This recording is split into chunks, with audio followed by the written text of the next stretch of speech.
Come stand over here, please. And Council President.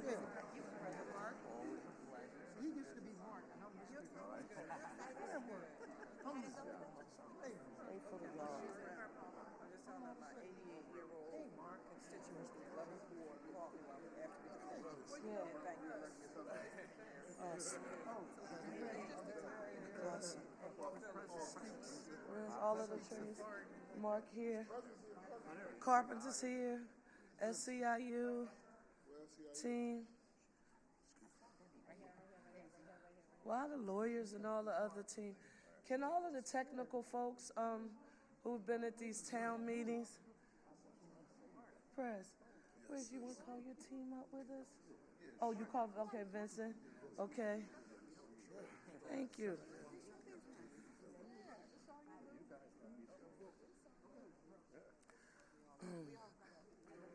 Okay. All right, I was looking, where's 32 BJ? I see you, I'm moving without you, you know? How you doing? Okay. Mr. President, can you just ask the Sam Chart guy from PIDC, can you just ask the Sam guy from PIDC, Sam Rhodes, to come on up here? Mr. Sam Rhodes, come on up here from the 2nd Councilmatic District.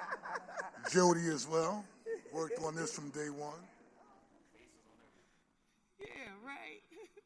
And any member of the City Council Tech Team, please join us up here as well. Please, please.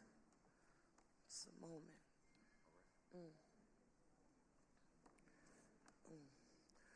Let me start. Where's Councilmember Squilla? Where you? Can you stitch move right over here? Just thank you. Okay. I'm gonna scoot over a bit. Good afternoon, everyone. Good afternoon. Today, the City Council took monumental action on this $1.3 billion economic development project for Philadelphia that, as I have consistently said, extends far beyond the basketball. I first want to commend City Council for all of the due diligence and hard work that it brought to this process before it voted on final passage today to approve this historic, game-changing economic development project, not just for a new basketball arena, but for all of Philadelphia. All of Philadelphia will benefit from this project.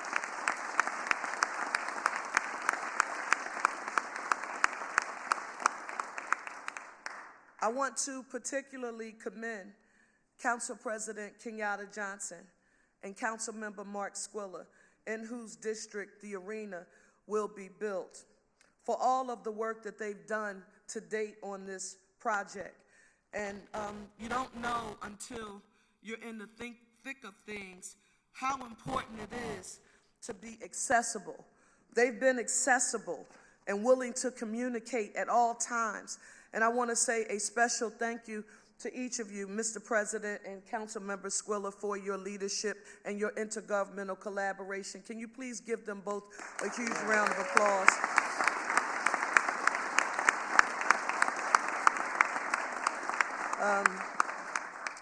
Council President Kenyatta Johnson, I've been around for a while. I've watched as a staff person John Street as president of the City Council of Philadelphia.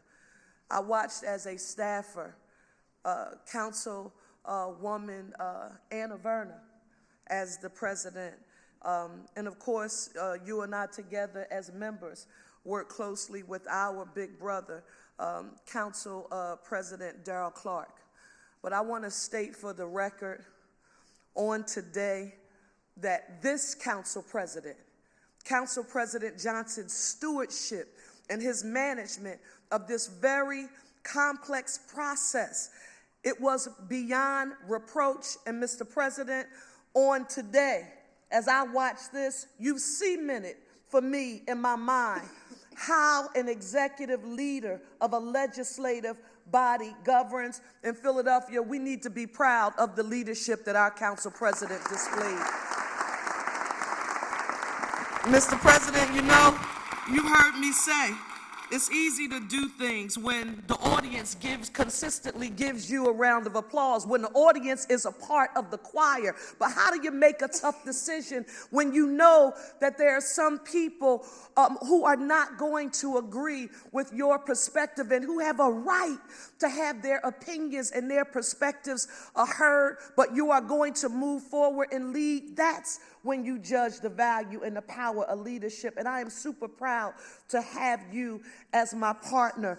I want to say to the members of City Council, and this is important, those of you who voted in favor of the arena legislation on today, in addition to Council President Johnson and Council Member Squilla, when you had the first vote, Mr. President, I may have told you that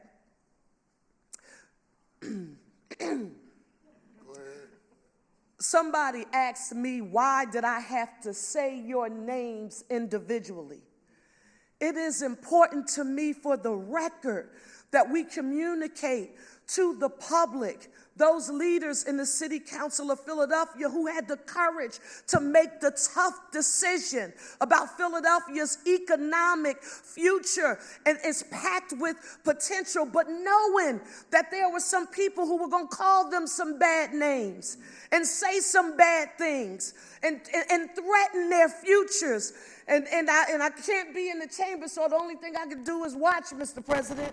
And I watched the hearings, but I watched you also through the public hearings, and I watched you when our administration went down and how you grilled them and you asked them tough questions and you adjusted the CBA and you made adjustments to the EOP and everything that was negotiated. That was because of the due diligence that each of you did as members, and I want you to know I value it. I appreciate it. If you would not have done it, I would have said, well, if I was down there, I would have been saying this and I would have been saying that, but you did. And I want to say to each of you, Council Member Catherine Gilmore Richardson, the majority leader, Isaiah Thomas, the majority whip, Cindy Bass, the deputy whip, Curtis Jones Jr., Mike Driscoll, Ketsi Lazada, Anthony Phillips, Brian O'Neill, Nina Ahmad, and Jim Harity. Special thank you, to each of you, for standing strong on the courage of your convictions. I appreciate you. I'm grateful to them for their legislative leadership. I said to the team when we were coming out that today is not the day for high fives and or just big parties and or celebrations, but it is a time to acknowledge this vitally important economic development project for Philadelphia. And I believe that all of us working together, we produce this result. Anybody who's walking around saying this is an I thing for me as the mayor, or it's just the council thing, or it's just a building trades things, or just an SEIU or Unite Here thing, it is not. This is a Philadelphia thing. Listen to this, $1.3 billion. No direct city investment engaged, with an expected $700 million in tax revenue for our city and school district, a $60 million community benefits agreement that not only invests in Chinatown, but invests in vital essential programs providing critical services to people of Philadelphia. And listen, whether we like it or not, I learned from Sam Rhodes in the SAM chart, the facts are the facts. It's the largest pilot payment ever provided to the city of Philadelphia and the school district of Philadelphia, and that we should be proud of.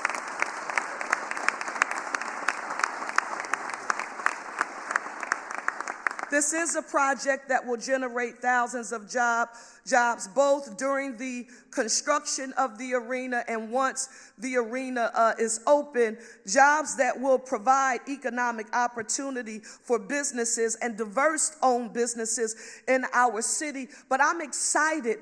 When I walked in, I saw Mark from IBEW, and I started thinking about Rosie's Girls. And Mungu Sanchez is here from the Carpenters, and I started thinking about Carp. And then then I start thinking about the Sam Staten Apprenticeship Program. Do you know that we are about to put the next generation of skilled workers right to work right here? You can't train. You can't train for those opportunities without projects. And am I excited that our Sixers are staying home?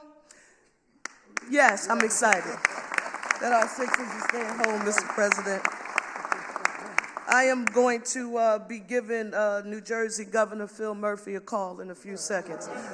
A word about Chinatown. And I want you to hear me on this one. We will ensure that Chinatown will not only survive, but that it will thrive. Chinatown, we will make sure. That's our responsibility, working in partnership with you. We will ensure that you are not harmed by this arena and not on my watch as mayor, on Council President Johnson's watch. And if you know what a strong advocate council member, I'm going to write it in a book about you and what y'all did later on. I ain't going to tell today, but later on, we're not going to allow that to happen. Before I turn this over to Council President Johnson, I do want to commend our hard-working team that worked on this deal around the clock for months. They were evaluating the data and the research that had been conducted, Mr. President. We just arrived in these roles in January, but what many people had forgotten, so much research, so many meetings, so much due diligence had been done long before we arrived. So when our teams get here, they're playing a great deal of catch up on all of those meetings. And I want to say to my team, and if you could all just like step up a little bit, because I want people to put a name with a face. Chief of Staff Tiffany Thurman, give her a round of applause.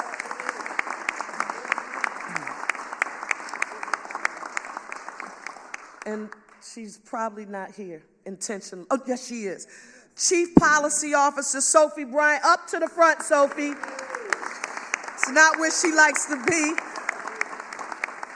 Finance Director Rob DeBoe. Where's Rob? Budget Director Sabrina Maynard. City Solicitor Renee Garcia. Planning and Development Director Jesse Lawrence, who knows Market Street better than anybody I've ever seen before. John Mondlak, where are you, John Mondlak? John, he's not here. We appreciate you. Mike Carroll from Otis. Is Mike Carroll from Otis. And it's a chart that you'll all see that we have institutionalized. We now refer to it as the SAM chart. It's a way visually to me that digesting data is very simple and easy for people. And every time we kept saying we need to see it this way and see it that way, we got it to a place and space where it is now the standard operating procedure in the Parker administration, and we refer to that as the SAM chart. Sam Rhodes from PIDC, where are you? We appreciate, move up, Sam, I want people to see you. It's important, stay right there. 2 attorneys that worked on the EOP plan. And Nicole on the EOP plan in particular, and Andrew Richmond from law. Nicole Stokes and Andrew Richmond, come up. Where are you? Mr. President, while I'm really excited about this, I think I heard a little earlier someone mentioning that there are so many other issues that we have to address here in the city of Philadelphia. And we don't have it here right now. But there is a chart that we've been showing, the pie chart, about the revenue and where the revenue comes from that we use to run the city of Philadelphia. And as your mayor, as the CEO of this city, I need to say this and be direct. 67%, $3.3 billion, 67% of the revenue that we collect to run and provide services for housing, for public education, for anti-violence. I mean, everything that we fund in our budget, it comes from from business taxes. And if we want to make sure that we can address public safety, address the opioid crisis, all of the challenges that are facing the city, I can't, as your mayor, just tell you that I have great ideas about how we should spend the money. We have to find a way to embrace opportunities to grow the economic pie. And with that being said, I'm real proud to be a Philadelphian today. Mr. President, Councilmember Squilla, you all, this team, the grit and resilience of Philadelphia is on display, and we are on the move, Mr. President. So I'm going to be brief, but let's give our Mayor Cherelle Parker a real big round of applause.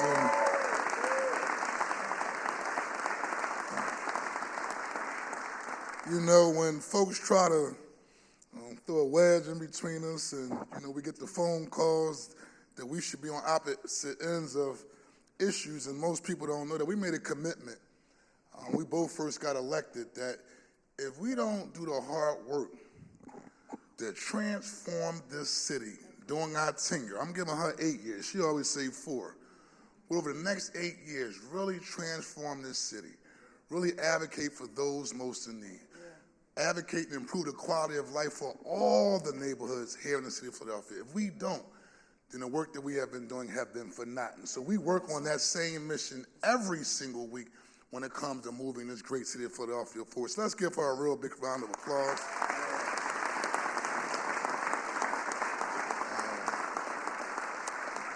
I would be remiss if I didn't say happy birthday to the love of my life, Dawn Chevaux. She's out there somewhere. And some people probably say, well, why are you coming to the press conference saying happy birthday to your wife? Because council session was supposed to be over on December the 12th.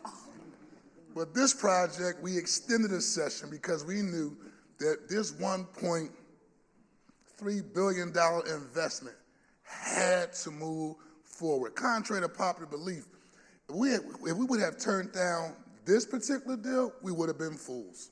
Yes. 10 cities across this nation that have downtown arenas are doing one particular thing, asking for money from their city government. Right. This particular arena, $1.3 billion investment, has asked us for nothing. We would be fools to turn down this issue. If we're going to erase the moniker of being the largest, poorest city in America, we have to invest. And that means investing in businesses, but most importantly, investing in people. So this is a project I'm very, very proud to be a part of.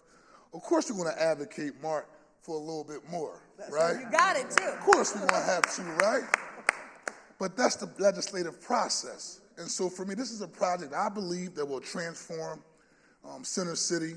I remember when I arrived in City Council in 2011. It was a development project in Southwest Philadelphia, and I got a call from former Mayor Wilson Good Sr. And he was talking to me about the project, and there was a lot of opposition and pushback, and I'm trying to figure it out, right? And not just listen to the whims of folks, right? Because everybody have an agenda too. Don't forget that, right? And he said, well, let me share something with you, young man. He said, well, there's a guy named Bill Rouse that came to my office, and he wanted to build something called Liberty Place. And he said, well, we want to build higher than Williams Penn's hat. And he said, well, there was a gentleman's agreement that says you can't build that high. And he said, well, I'll give you a gentleman's agreement and shake your hand down that we're going to build that high, right?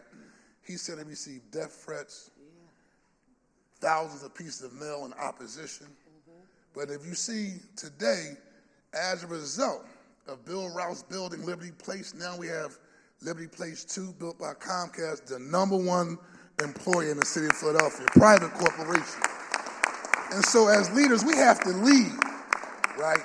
And not make decisions based upon the whims of individuals. Now I'll say this, the only part about this whole process I surely didn't agree with is folks trying to paint my members of city council as if we don't care about people because we supported this deal, right? And I know for a fact that every last person up here did their due diligence, right? We had more than 8 public hearings. people gave up their time in the evening with their families from 6 to 10 in the evening to make sure the public had a chance to come down in a very transparent process, make sure every voice was heard, whether you were for the arena or against the arena. But nobody is going to tell me that these individuals who voted for this deal don't care about people. So I stand on that as their leader. I challenge anybody with that notion. And I want to say hats off to this councilman, right? They get a councilman a hard time, right? And I try to tell the press, like, examine the deal. Now, some say, well, he only got 60, right? Yeah, right. But I think Chinatown made out good on this deal.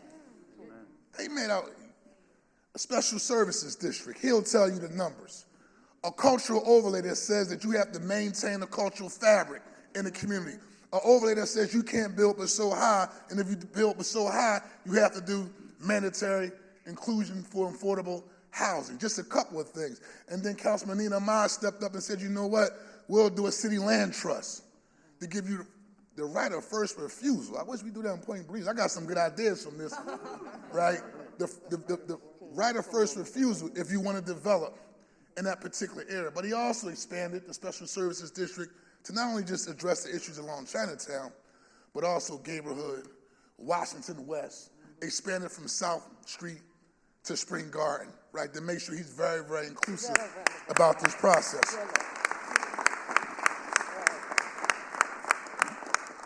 And so just in wrapping up, listen, I know that this is a great economic deal to move the city of Philadelphia forward. We know for a fact it will revitalize East Market Street. I want to give acknowledgement to my general and city council, my chief of staff, John Christmas. Just give him a round of applause for leading my tech team and making sure the different drafts of bills and all the questions that were answered based upon council members asking questions about this particular process, but also in the matter of public safety. I want to acknowledge Mr. John Fitton just for making sure that our council sessions. Let me tell you this. To the stuff that y'all don't see, we got members up here who've been threatened. We had members up here who had to call to get civil service, right? But they still came to work with their chests out and their chin up. They ain't get on social media crying and say, oh, they threatened me, but I had to call civil service. Because, you know, we got families at home. We got families at home who worried about us to make sure that we're not like the CEO in New York because of this deal. We walking down the street and somebody try to blow our brains out. So this is real. Some of y'all take it as, oh, we here and, you know, we want to get a comment and so forth. But we put our lives on the line day in and day out when we doing this public safety work, doing this public service work. And I just want to thank John Fitton for just stepping up to the plate, calling our members.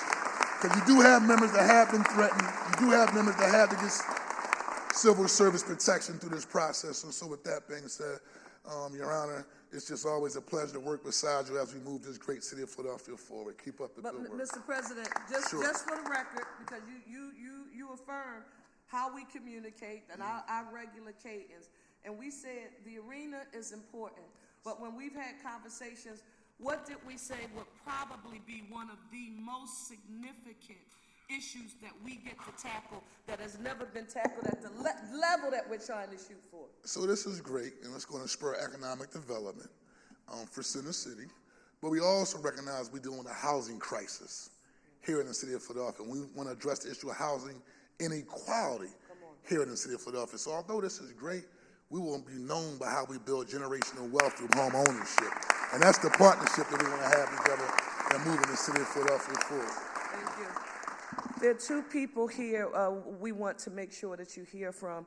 The first is Ryan Boyer of the Building Trades, and then we're going to hear from Daisy Cruz from SEIU 32BJ. Ryan Boyer.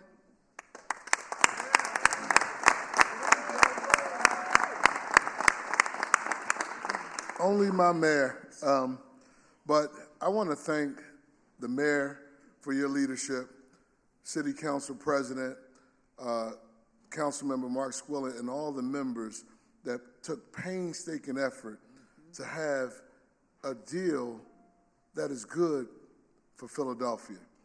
And Council President, this was a great show of democracy. Wow. And it was a guy that used to occupy the mayor's office who would always say something. The minority will have its say but the majority will have its way. And the majority of Philadelphians are quiet. It's the silent majority. That's who we represent. I also want to say that my brothers in the building trades, Mark Lynch, TJ, Artis Mitchell, Jamal Smith, Ryan Boyer Jr., we was down here, Butch Bennett, my guy, was down here negotiating, and sometimes people might say it was against our interests. But we want the fabric of Chinatown to thrive. But we need Philadelphia, we need investment. And you have leaders that occupy heart space for the least of these because that's where we came from. I know Chinatown because we walked there when I was a little kid. And Squilla, I'm glad that you improved that special services district to Spring Garden Street. See, because Kenyatta knows a little housing authority thing down there called Spring Garden Homes in Richard Island that we was mad because we were left out of this discussion. Wow. Largely. But the Philadelphia building trades and the carpenters are going to make sure that we make true to make the opportunity of the next generation of construction workers a lot different than the last generation.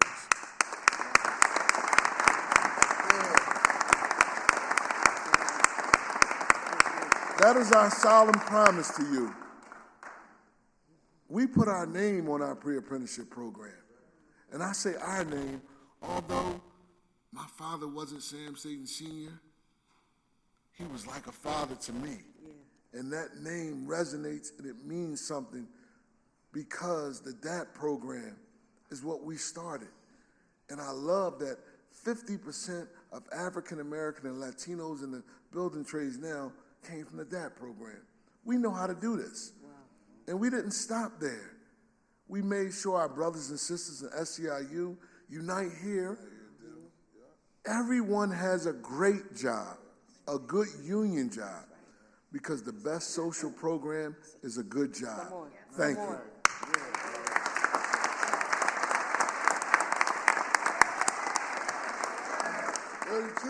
BJ.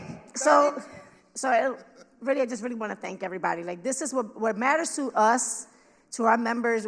Our members are the people that are working at night, that nobody sees.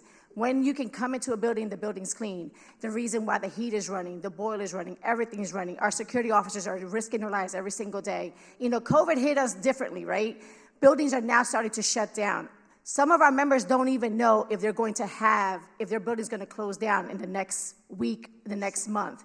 Especially on the east side, we're getting notices every single day. 400 Market, 401 Market. Buildings are shutting down. These are jobs that have put food on our members' tables.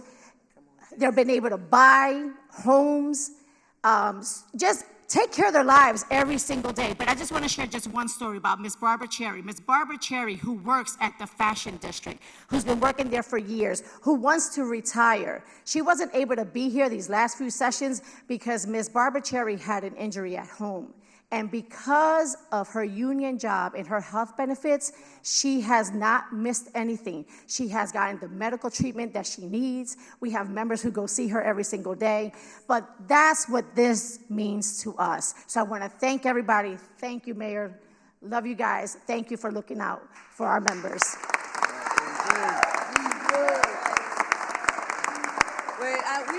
We know that there's some people who have to go, and we are going to take some questions, but some folks have to go. So everybody who's here, just move on up front here. We have to memorialize this moment, Mr. President. We know some of you have said you have to leave, but don't leave us yet. We have to do some Q&A. Everybody wants to run out when it comes time to answer the question. Mr. President, you hear me?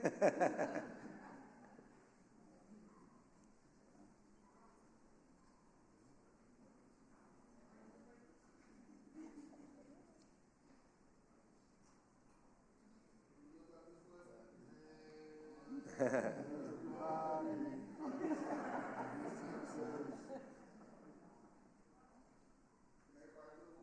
we do it one, please, for one Philly? One Philly. One Philly. A united city. Amen.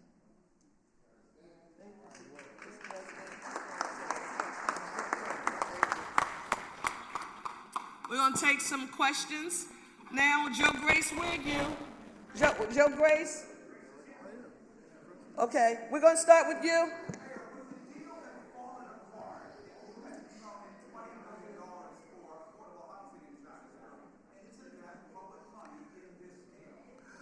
So,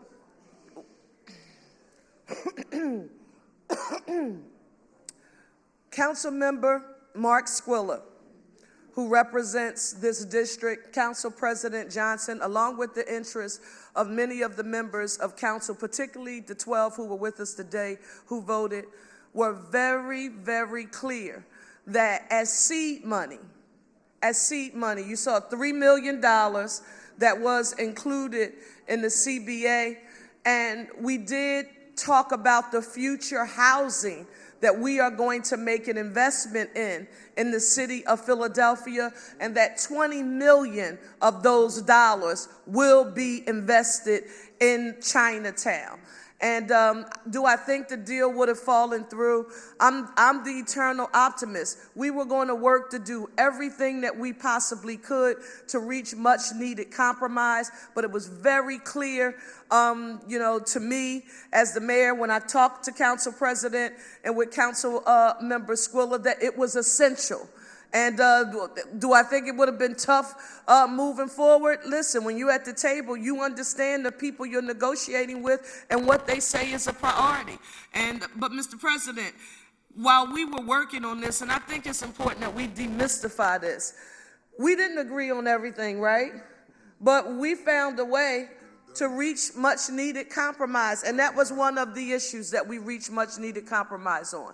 Jeff, did you have a follow-up? You all right? The follow would be, but this was always billed really as a private deal. The Sixers were all this thing. 1.3, it's all theirs. 20 million is not theirs. 20 million is taxpayers' money, correct? 20 million is taxpayer dollars, but we are going to be making a significant investment in housing here in the city of Philadelphia, and that $20 million commitment to Chinatown, in a number of asks, folks had advocated for it. And Councilmember Squilla, where is Squilla? We're in front of the camera. He was relentless. Did I say it? Was I diplomatic, Mr. President? He was relentless about making sure that happened, and he listened to his colleagues. And listen, the Council President, because I've been a member of a body, Mr. President, I think that's why I'm always affirming how much I respect the legislative process and members when they are advocating for their districts and or the city. The purpose of it is to extract for the people you represent. And Council President Johnson made clear we were collegial and congenial, but if this doesn't happen, we knew what we need to do. I'm not, Mr. President, you all right? Is that? Okay. Yes, sir.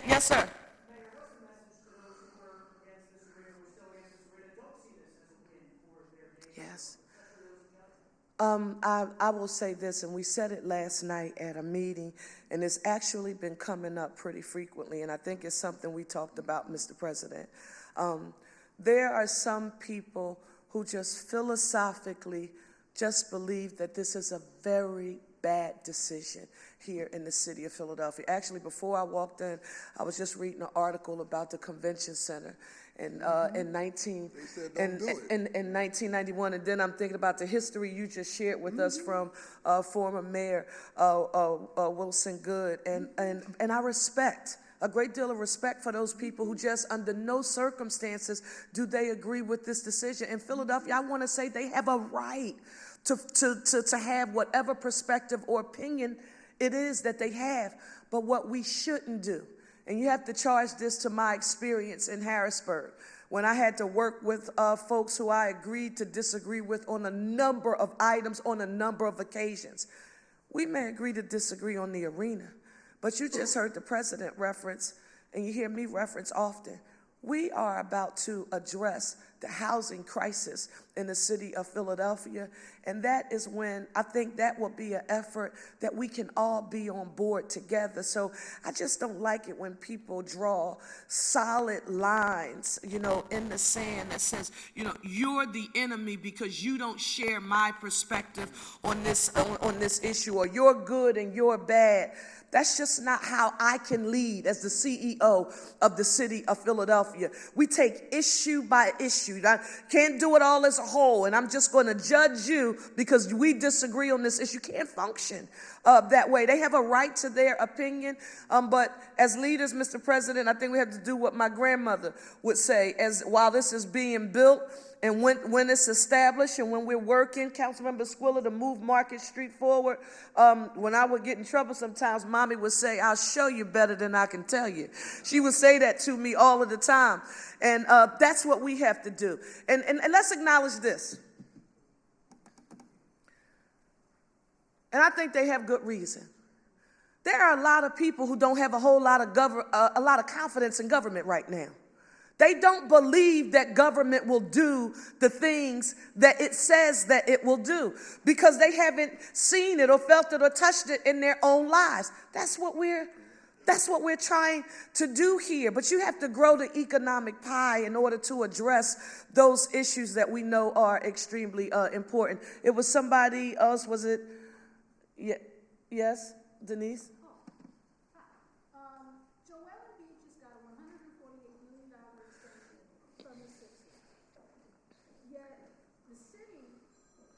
Was only able to get $60 million, and that was initially after an initial $50 million. I guess my question is, if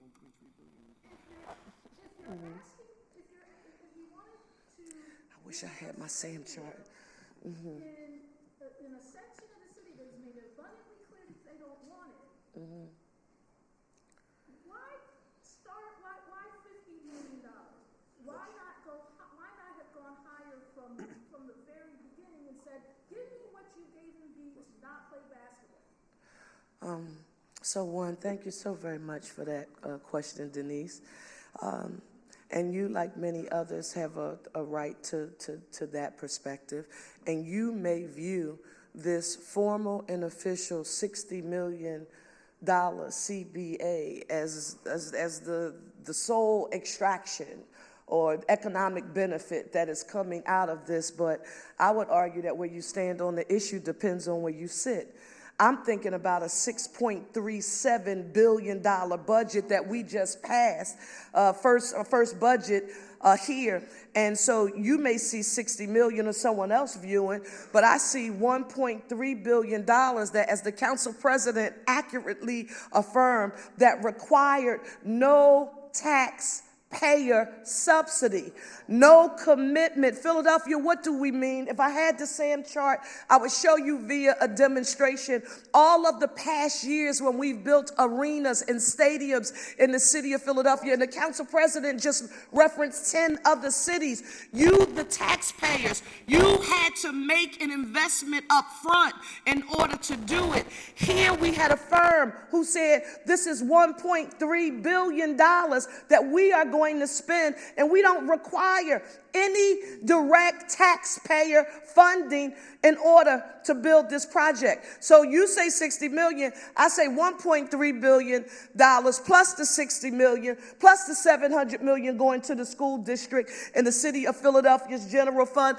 I didn't get into liquor by the drink. I didn't get into to wage. I didn't get into all of the union benefits. I'm thinking about the EOP. We had our goals. Council strengthened those goals and got us to that 50%. We're going to try to do what you did, Mr. President, down at Live. So now I'm thinking about the apprenticeship programs and the people who are going to be trained, not just students in the school district or in the city. If we know anything about what's happening now, we have to help the caregivers and the parents who are caring for our students if we want to make Philadelphia safe, clean, and green, and with economic opportunity for all. And you can't do that unless you have a pro-growth mindset, and you grow the economic pie. So in addition to that, I want to say what a gentleman said to me. He shouted from the back of the room at one of our meetings, and my team will remember this.